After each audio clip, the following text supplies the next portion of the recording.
President Nasir ভাই এবং আমার রাজীব ভাই বলছিলেন, রাজ্জাক ভাই বলছিলেন, এই এলাকার একটা বড় তৃণমূলের নেতা আছে, নাম ধরেই বলছি, কারণ আমরা গালিগালাজ অসভ্যতা আমরা পছন্দ করি না।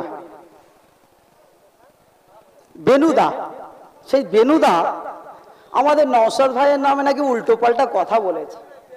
কি বেনুদা?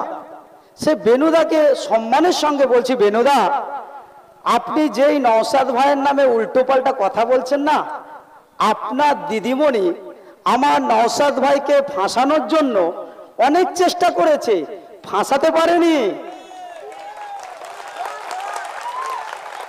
সাথে সাথে বেনুদা আপনার দলের নেতারা চুরি থেকে বাঁচার জন্য মোবাইল পুকুরে ফেলে দেয়। ঠিক বলছি না ভুল বলছি?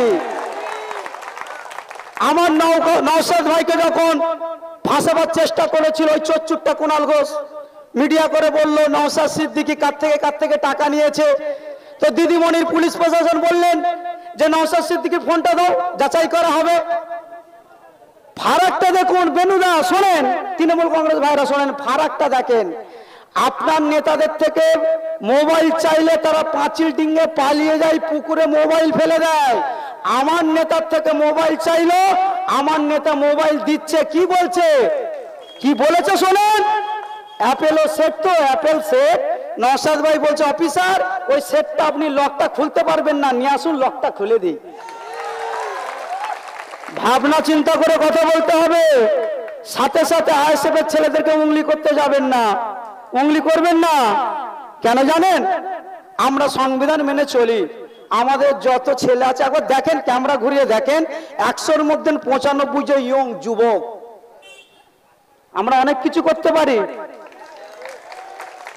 তাই বলছি, যারা আইএসএফ এর ছেলেদেরকে নওশাদ সিদ্দিকীকে নিয়ে উল্টো পাল্টা কমেন্ট করছেন তাদেরকে বলছি, আপনার যদি অস্বস্তি হয়,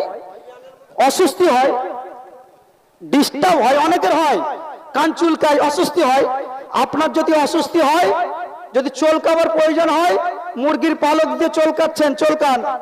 হাঁসের পালক দিয়ে চুলকান, ভুল করে বাঘের লেজ দিয়ে পিঠ চুলকাতে যাবেন না। ঠিক বলছি না ভুল বলছি?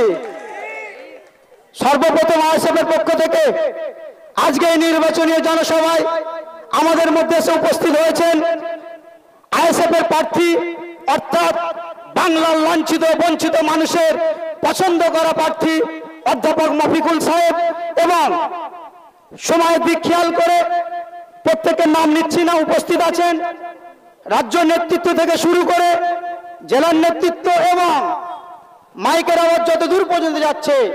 সাথে সাথে সামনে বসে থাকা অগণিত যতগুলো মানুষ আছেন প্রত্যেককে সংগ্রামী অভিনন্দন।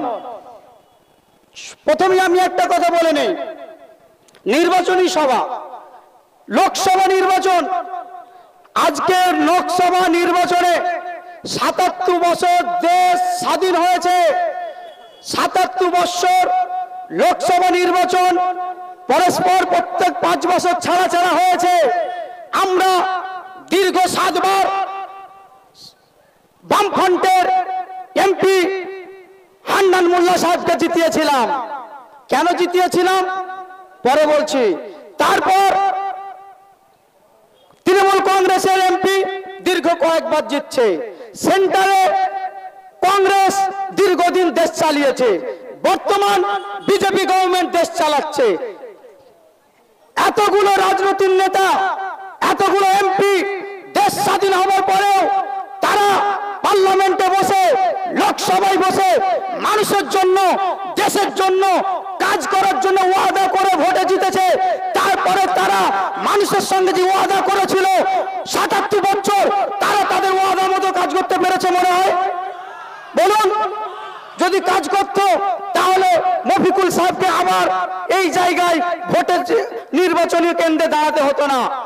দীর্ঘ ৭৭ বছর কেটে গেল, আমরা এতগুলো এমপিকে জিতিয়ে, যে কোনো রাজনৈতিক দলে হোক না কেন, আইএসএফ ছাড়া প্রত্যেককে জিতিয়ে আমরা লোকসভায় এবং বিধানসভাতে এমএলএদেরকে পাঠিয়ে দিলাম।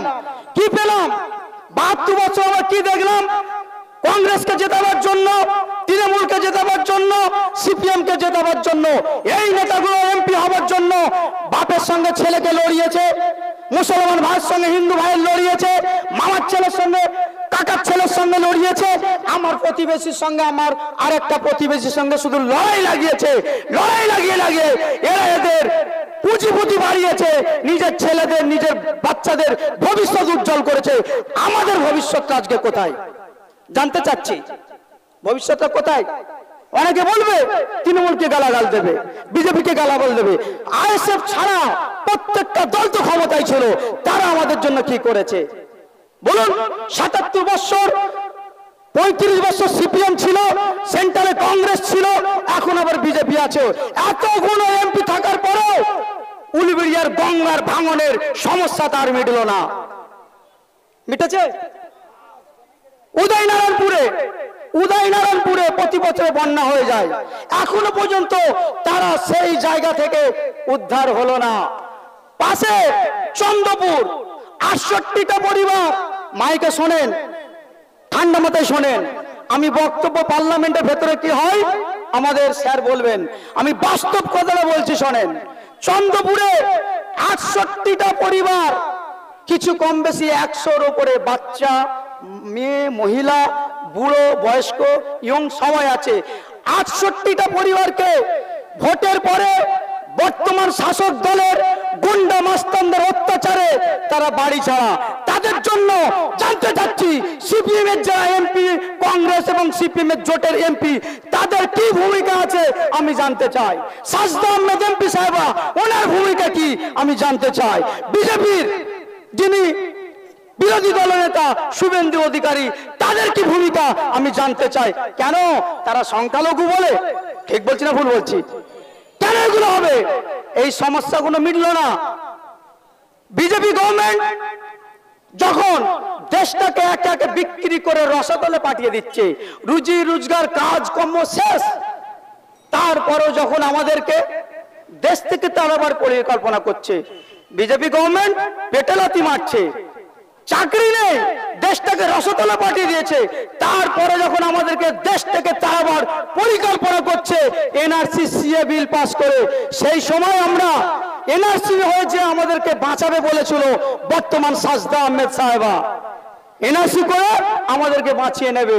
এনআরসি বিল যখন পাস হবে উনি বিরোধিতা করে আমাদেরকে বাঁচাবে, এই প্রতিশ্রুতি তৃণমূল কংগ্রেসের ভাইরা দেবে যে আমাদেরকে ভোট দাও, সাজদা দিদি তোমাদেরকে এনআরসি থেকে বাঁচাবে। এটা বলে দুবার ভোট নিয়েছে না নেয়নি বলুন? তৃণমূল কংগ্রেসের ভাইরা বলে না যে বিজেপি এনআরসি করে দেবে, আমরা বাঁচিয়ে নেব। এই আশায় গতবারও তো আমরা সাজদা আহমেদকে ভোট দিলাম, কিন্তু আমরা কি দেখলাম?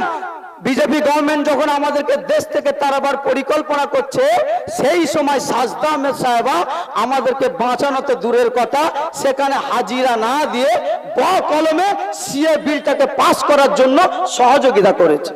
কোটানকোট বলছি, বুঝতে পারছেন না? কার প্রতি আপনারা ভরসা করবেন? তাই আপনাদেরকে বলছি, এতদিন তো অনেককে দেখলেন, আইএসএফ এর চেয়ারম্যান নওশাদ সিদ্দিকীর দিকে একবার ফলো করুন। অনেকে বলবে আইএসএফ বিজেপির দালাল, অনেকে বলবে, বলতে দেন, ওদের কথা আর কেউ শোনে না, কেউ শোনে, ওদের নিচের কর্মীদের কথা তো দূরের কথা, মমতা দিদির কথাও কেউ শোনে না। কয়েকদিন আগে দেখছিলাম মমতা দিদি একটা মিটিং এ বলছে, আমি আল্লাহর কসম বলছি, ওনাকে কসম খেতে হচ্ছে। এটা আপনারা হাসছেন, এটা খুব ভয়ানক বাজে জিনিস। উনি কসম সম্বন্ধে কি বোঝে ভাই বলুন? এদিকে বলে আমি ধর্ম নিয়ে রাজনীতি করি না, ধর্ম নিয়ে রাজনীতি করি না, রেড জলে মসজিদেও আগে চলে যাবে। ধর্ম নিয়ে রাজনীতি করি না, সারাদিন গিলবে, গিলে না ইফতারের সময় আগে চলে যাবে।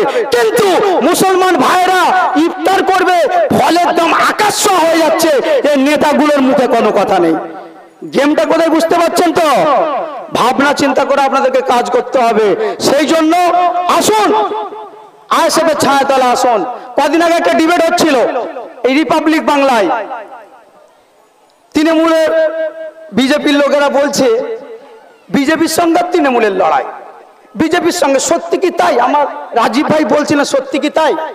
যে সকল তৃণমূল ভাইরা আমি দেখছিলাম অনেক দোকানদারে বসে আছে এদিকে, ভাই আপনারা সত্যি ভেবে দেখেন তো, এখনো পর্যন্ত কোনো দিন আপনারা দেখাতে পারবেন বিজেপির কোন নেতার সঙ্গে আইএসএফ এর কোন নেতার সামান্যতম যোগাযোগ আছে? কিন্তু আজকে সোশ্যাল মিডিয়ায় দেখছিলাম একটা তৃণমূলের প্রার্থী লোকসভার, তার স্ত্রী বিজেপি হয়ে প্রচার করছে। এটা কি পাগলামি নয়? মানুষকে কি এত বোকা পেয়ে যাচ্ছে? আজ পর্যন্ত দেখেছেন শুভেন্দু অধিকারী আর নওশাদ সিদ্দিকী একসঙ্গে চা খাচ্ছে, কিন্তু যে সকল ভাইরা বলছে আইএসএফ বিজেপির দালাল, তৃণমূলের নেত্রী মাননীয় মমতা ব্যানার্জি আর শুভেন্দু বিধানসভার ভিতরে চা খাচ্ছে। এরা মানুষকে কি এত বোকা ভাবে? তাই এসব কথা কান দেবেন না। লোকসভা ভোট সামনে এসে গেছে, আপনাদেরকে অনুরোধ করব, এতদিন তো আপনারা অনেক কিছু করলেন, কি পেলেন? আর যে সকল ভাইরা দাদা দাদাকে ঝান্ডালে ঘুরছেন, ঘুরুন, একবার ভেবে দেখুন, আপনি যার দাদার ঝান্ডা ধরে ঘুরছেন, ওই দাদাটা আপনার ছেলের মিড ডে মিলের চাল চুরি করার টাকা খাচ্ছে, আপনি তার ঝান্ডা ধরে ঘুরছেন। আপনার ছেলের ভবিষ্যৎ নষ্ট করছে, স্কুলগুলো বন্ধ হয়ে যাচ্ছে। পশ্চিমবাংলায় হাজার হাজার স্কুল বন্ধের দিকে, সেদিকে খেয়াল নেই। কিন্তু মাননীয় মুখ্যমন্ত্রী রাজ্যে 20,000 মদের দোকানের লাইসেন্স দিয়েছে। এরপরও আপনি বলবেন দিদির রাজ্যটাকে খুব ভালো জায়গায় নিয়ে যাচ্ছে। 22,000 না, 22,000 অফিসিয়ালি হবে 22,000, কিন্তু ভেতরে ভেতরে আরো গাড়িটাকে সাইড দিয়ে দেন, রাস্তাটাকে সাইড দিয়ে দেন। আচ্ছা, প্রশাসনকে জানিয়ে করা হচ্ছে তো এটা? তো স্যার, হ্যাঁ প্রশাসন আছে মনে হয়? প্রশাসন ভাইদেরকে উদ্দেশ্য করে বলছি, কান খাড়া করে শোনেন। আমরা যখনই কোনো প্রোগ্রাম করি, আইএসএফ বিশেষ করে রেকর্ড করুন, রেকর্ড করুন। আমরা পুলিশকে বোম মারবো বলি না, আমাদের ভয়ে পুলিশ টেবিলের নিতে চলে যায় না, এটা মাথায় রাখবেন। তারপরে আমি বলে দিচ্ছি শোনেন, আইএসএফ যখন কোনো কাজকর্ম করে, যখন কোনো কর্মসূচি করে, সর্বসময় সংবিধান মেনে, ভারতবর্ষের আইন মেনে আমরা কাজ করি। আজকেও গণতন্ত্র পদ্ধতিতে ভারতবর্ষের আইন মেনে এবং নির্বাচন কমিশনের গাইডলাইন মেনে আজকে সভাটা করছি। প্রশাসনের উচিত হবে আমাদেরকে সহযোগিতা করা। রাস্তাটা যেখানে জ্যাম হচ্ছে, প্রশাসনকে অনুরোধ করব রাস্তাটা ক্লিয়ার করার জন্য আমাদেরকে সহযোগিতা করুন। আমি বলে দেওয়ার পরে যদি কোনোভাবে ভুল করে কোনো দুর্ঘটনার সমস্যা ঘটে যায়, তার জন্য পুরোপুরি প্রশাসন দায়ী থাকবে। পরিষ্কার কথা। কারণ আমরা দেশকে ভালোবাসি, দেশের সংবিধানকে ভালোবাসি, দেশের জনগণকে আমরা ভালোবাসি। যাক, আমি আর কথা ভালাচ্ছি না ভাই, এখানে আমি শেষ করব। জাস্ট দুটো কথা, আমার শেষ কথা, দুটো কথা, শেষ কথা। কিছু ভাই বলবে যে তৃণমূলে ভোট কাটতে আইএসএফ দাঁড়িয়েছে, বলবে না? বলবে না? আপনারা শোনেন, সে সকল তৃণমূল ভাইদেরকে বলছি, ভাই আমরা তো স্বাধীনতার পর থেকে 77 বছর আমরা ময়দানে ছিলাম না। পশ্চিম বাংলায় আমরা না থাকার পরেও এতগুলো বিজেপি পেল কি করে, আমার জানার ইচ্ছা হচ্ছে, জানতে চাইবেন। 2 নম্বর কথা, তৃণমূল কংগ্রেস ভাইরা সর্বসময় একটা কথা বলে মুসলমান পাড়ায় গিয়ে, আপনার কান খড়া করে শুনুন, গ্রামের মানুষ বোঝার চেষ্টা করুন। ওরা গ্রামে গিয়ে কি বলে জানেন? মুসলমান পাড়ায় গিয়ে বিশেষ করে সংখ্যালঘু ভাইরা, মুসলমান ভাইরা ভোট ভাগাভাগি করবে না, বিজেপি চলে আসবে, এটা বলে না? বলে না? প্রত্যেক জায়গায় বলে তো। আচ্ছা, সংখ্যালঘুদের পাড়ায় গিয়ে যত মিছিল, এই এখন কোট অ্যান্ড কোট বলছি, যত মন্ত্রী, এদের এমএলএ, এদের কাউন্সিলর সব সংখ্যালঘু পাড়ায় গিয়ে বসে আছে। তাহলে কি সংখ্যালঘুর বাইরে আমার হিন্দু দলিত ভাইরা কি ভোট দেয়নি? বলুন, এরা কোথাও দিচ্ছে, বুঝতে পারছেন তো? এরা সেই মানে মহরমের তাজিয়া আর কি বলে সরস্বতী পুজোর বিসর্জন নাকি দুর্গা পুজোর বিসর্জনটা আলাদা আলাদা করে দিয়ে মমতা ব্যানার্জি হিন্দু মুসলমানে না ভেদাভেদ তৈরি করে দিয়েছিল। এখন একটা সিস্টেম কি দেখছেন জানেন? শুধু সংখ্যালঘু মুসলমান পাড়ায় গিয়ে বলছে খবরদার আমরা ভোট ভাগাভাগি করবেন না।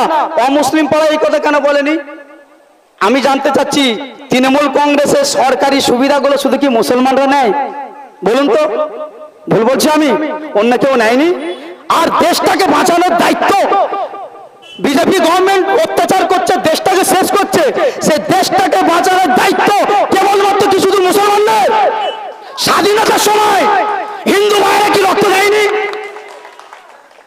দলিত ভাইরা কি রক্ত দেয়নি? খবরদার, এই পাগলদের চক্রান্তে পা দেবেন না। তৃণমূল কংগ্রেস ভাইরা শুধু মুসলমান পাড়ায় গিয়ে এখন ভোটের ক্যাম্পিং করছে, অন্য জায়গায় গিয়ে কিচ্ছু বলেনি। বুঝতে পারছেন না? আর বলছে নওশাদ সিদ্দিকী ভোট কেটে নেবে। আমি বলছি যদি বলেন নওশাদ সিদ্দিকী মুসলমানের নেতা, কিছুক্ষণের জন্য ধরে নিলাম, যদি মুসলমানের নেতা হয় তাহলে তৃণমূলের নেতারা যে বলছে নওশাদ সিদ্দিকী ভোট কেটে নেবে, তাহলে আমি তো বলতে পারি নওশাদ সিদ্দিকী তো মুসলমানের নেতা, আপনারাই বলছেন, তাহলে মুসলমানের ভোট তো তৃণমূল সরকার কাটতে এসেছে। ঠিক বলছি না ভুল বলছি? নাটক বন্ধ করো। আমরা আব্বাস সিদ্দিকীর অনুসারী, আগেই বললাম বাঘের লাশ দিয়ে কান চুলকাতে যাবেন না।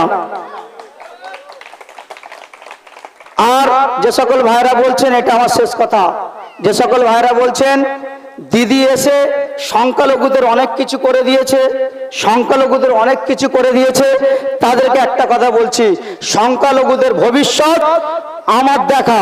আপনারা যদি দেখে থাকেন আমাকে বলবেন, কিছু নেই, এসব চোখের আইওয়াশ হচ্ছে। তিনটে ভবিষ্যৎ।